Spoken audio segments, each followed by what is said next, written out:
Hello and welcome to Mouse vs. Python. I'm Mike Driscoll, and I am going to tell you how to create a dialog in a TUI. What is a TUI anyway? So a TUI is an acronym for text-based user interface, kind of like a GUI, which is a graphical user interface. In Python, you might use tkinter or wxPython or pyqt to create a GUI. If you want to create a TUI, which is a GUI in your terminal, you could use Textual or schematics. I'm going to be using Textual for this example. But the cool thing that I like about Textual is it's really easy to write code in, and I think it makes creating dialogues really, really easy. So step one, we're going to create a really simple application. So we'll just import Textual, and we'll get our little pieces in that we need. Let's see, we need an app, and we usually use compose result. And we'll need a widget of some sort, probably a button. So let's import a button. That's enough to get started with. Let's go ahead and create an app. We'll just call it test app. And we will create a quick and dirty little app. So our compose function is where all the magic happens. It's where we're going to create our widgets. And we're going to yield out our button. And we'll just say open dialog. And so that's what all that one's going to do. And then we need to make that button do something. So on button press. We are going to do a self. And we don't really need the event there. We probably should set the return value to none. All right. And so here is where you would create a new screen. We're not quite ready to do that yet, so right now we'll just add a pass. And we're going to take a second to make sure I'm doing everything right. It's always good to verify that you have created a working application. So let's go ahead and do a test app, and we'll run it, and we'll save this. And we'll just call this Modal Dialog, because that's what we're going to try to create. And so now we should be able to do Modal Dialog. All right, so let's make sure this works. Okay, we have an open dialog button here. Everything looks right. It would be kind of nice if the button was a different color because that one really blends in to the background, but why don't we just change that real quick because that kind of bugs me. So let's say we have a button and it's called open dialog like we had before. And we'll just set this button's styles. Background to red. Then we can just yield that button out. And then if we rerun this code, we now have a red button. All right, cool. But now we need to create our dialog. So to create a dialog, you have a couple of options, but you first have to import something new from screen. You have two choices. You can do a regular screen or you can do a modal screen. I recommend doing a modal screen if you're going to create a modal dialog, because if you use a regular screen and the user keeps pressing this button, it can actually create multiple screens that you have to dismiss, whereas if you have your screen based on a modal screen, it'll only ever show one dialog at a time.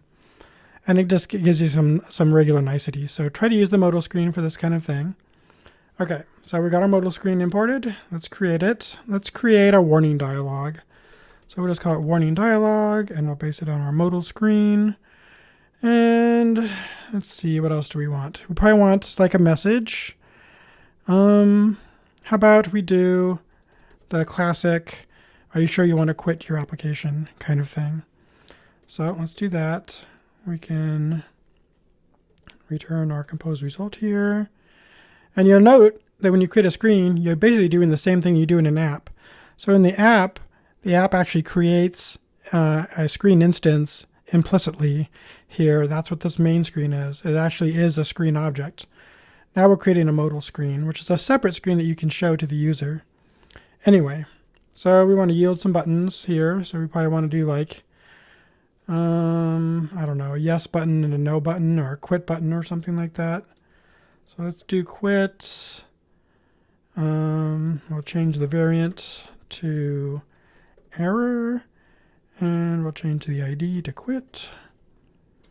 And we also want to yield another kind of button, probably cancel in case you don't want to actually exit your program. So a lot of people might, exit on accident. We don't want that. You want to save your changes, So let's do that. And we'll say this one's cal to cancel for our ID. I think we need a label for our message. So let's create a label. We'll add that before the buttons. So yield label. And we'll say, are you sure you want to quit? All right, that looks good. We'll give it an ID of question. All right, that sounds pretty good. What else do we need to do? I think that's pretty good. We probably need to create something so that the buttons work. So let's do that. You'll note that here we just do our on button pressed event handler just like before.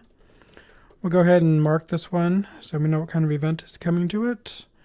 And we probably should have done that earlier down here. So let's just make this one correct too. Keep making typos. Get rid of that. There we go. All right, on button pressed. Let's go ahead and say, if event.button.id equals quit. We want to exit, so we can say dismiss, and we'll return true that we quit, and else we will dismiss with false or something. All right, cool. So all that works the way we'd probably expect it to. Now down here, we just need to figure out what we want to do. So here, right now, nothing happens. If we rerun the code, you're still not going to see our dialog when we hit the button because the button isn't attached to anything yet. So we need to do that. So down here, you do self.pushScreen, and you pass it a screen that you want to open. In this case, we want to open up our warning dialog. Okay. So I think you can do it like that. See if I'm right. See if I did it right. Oh, we'll get an error. With that, nope, still not right. So I think we need to pass it an actual instance. So let's go ahead and run it one more time. There we go. Now we have a yes, no button. Are you sure you want to quit? But it doesn't look like a dialog. So we need to fix that next. So to fix that, we need to add some kind of CSS.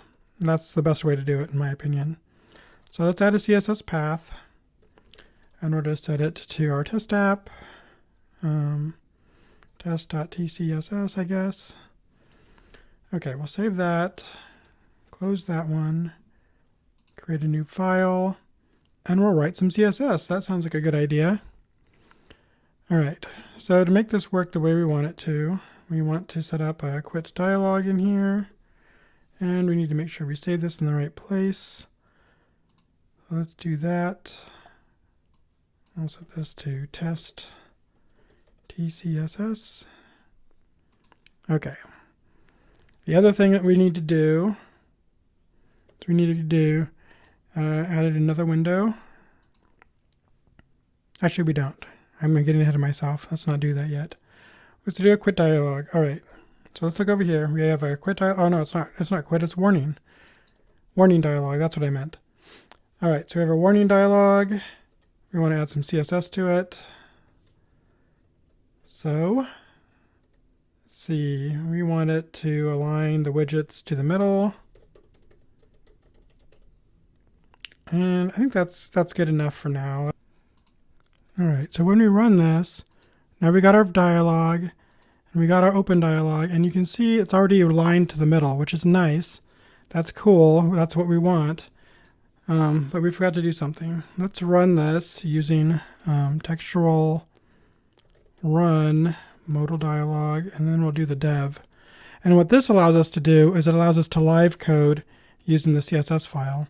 So now we have this the way we want, but we need to probably do a couple of other things. So one thing we forgot to do, we forgot to put our widgets into some kind of layout. What I like to do is I like to use containers. So let's go ahead and do that. We'll just do from textual.container or containers, and we'll import I think we'll use the grid one because I think that's a nice handy widget. Okay. So the next step would be to put the grid into our dialog. So what we just do this grid, open parenthesis, and we'll indent these and dedent that. We don't need our yields anymore.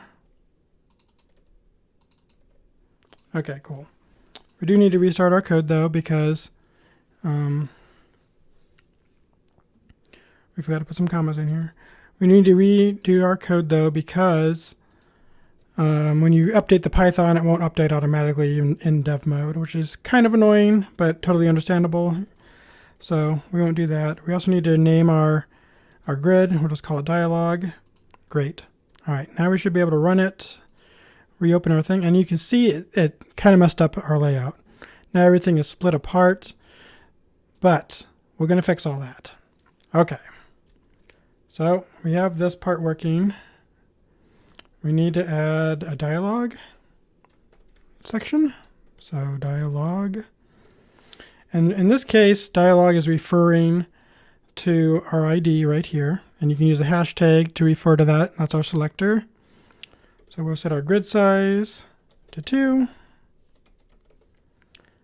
And I think set our gutter to a nice value, 1 and 2. I think that's our width and height kind of thing. Let's see, we'll save that. We need grid rows. So I'm going to set our rows to 1FR, which is kind of like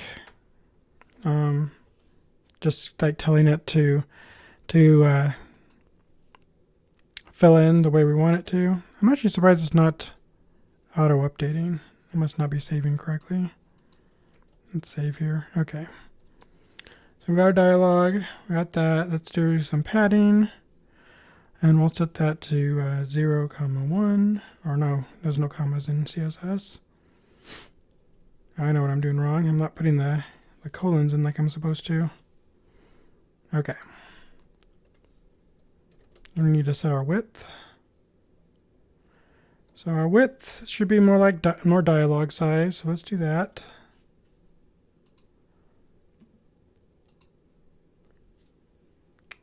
And what else? Let's see.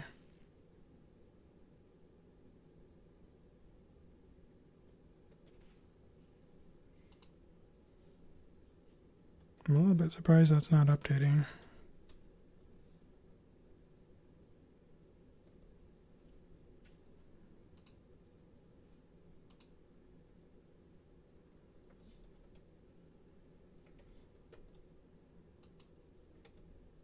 There we go.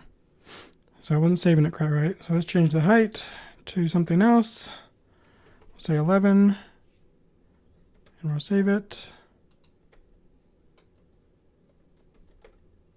And now we're getting closer. Now we have a dialog. You can kind of see the background. The colors aren't right yet, but we're getting there. Without a border. We'll say thick. And we'll set our background to 80%. And I think what this does is it just like changes kind of the style of it and the background color of it. I feel like we need to make it lighter though, so you can kind of see more of what's going on here. So let's set the background to like, I don't know, surface lighten or something. I think surface lighten 1 is one of the ones we could use.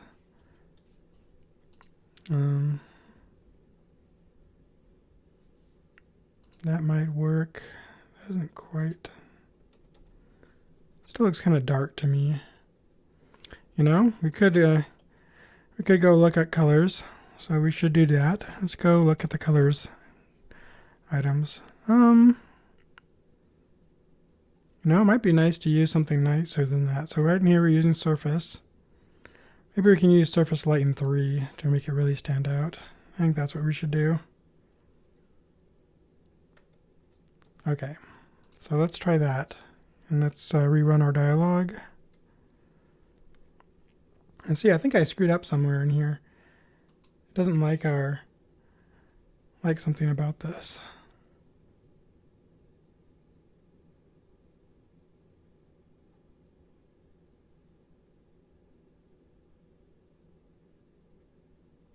Ah, that's what it is. I knew I was doing something silly. Sometimes you have to restart to see the problem. So in this case, we forgot to end the line. If you're familiar with CSS, you're probably, scratching your hair, pulling your hair out. Why is he doing it like this? All right, so now we have our dialog. Still not quite right, but we're getting closer. I feel like I've missed something else up in here. Let's see, two rows. Got 2 rows. Oh, we don't have our buttons quite right yet. So let's change this. Let's grab our question, which is our label. And we want the question to have a column span. And since we have 2 rows, we want, or 2 columns, that's what this is telling us. The grid size is 2 columns, and by 2. So 1, 2, 1, 2. We need to set the column span to 2. So let's do that.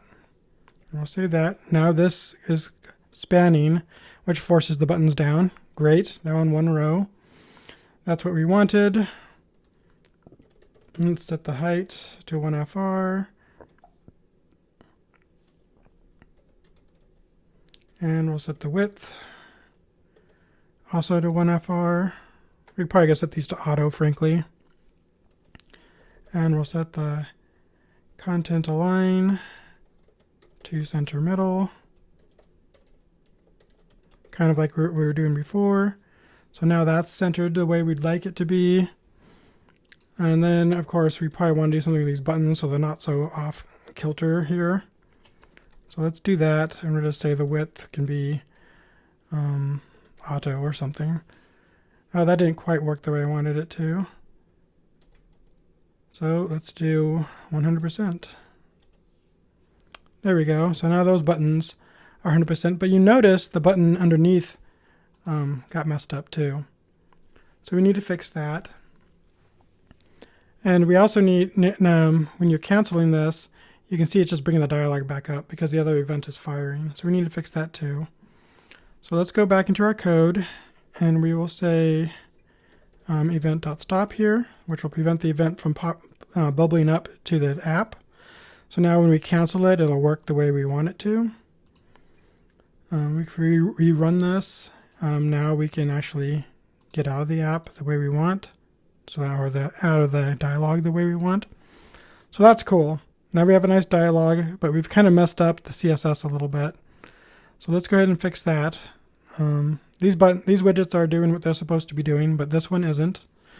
So what we need to do is we need to put all of this code into our warning dialog. So we're just going to nest the CSS, so to speak. All of this needs to be indented a little bit. And I think that's all we need to do. So now, yep, that fixes it. We've indented this code, so this button is only applied to our warning dialog and not to the app itself. So you can see the app button went back to where it's supposed to be, and now everything works. Now, if you wanted to, we could create a callback in here so that when we dismiss, we can actually catch the true or false. So the way you do that is you create a callback. So we're just going to call it callback function or method or whatever. And it's going to take the value. So the value is going to be a bool in this case because that's what we're returning, true or false. The callback itself isn't going to return anything. So this is where you would call like a process. You could like call some, actually exit the program. So in fact, I think that's what we'll do. So we'll say if value is true, we will just exit. So self.exit. Otherwise, we won't do anything. So let's give that a try. But you have to make sure you pass that along. So callback equals callback. And we'll save that, and we'll rerun our code. All right, so now when we cancel, it just cancels. And now when we hit quit, it exits the application. At this point, you know how to create a dialog using the textual framework. Thanks so much for watching, and I hope you'll subscribe.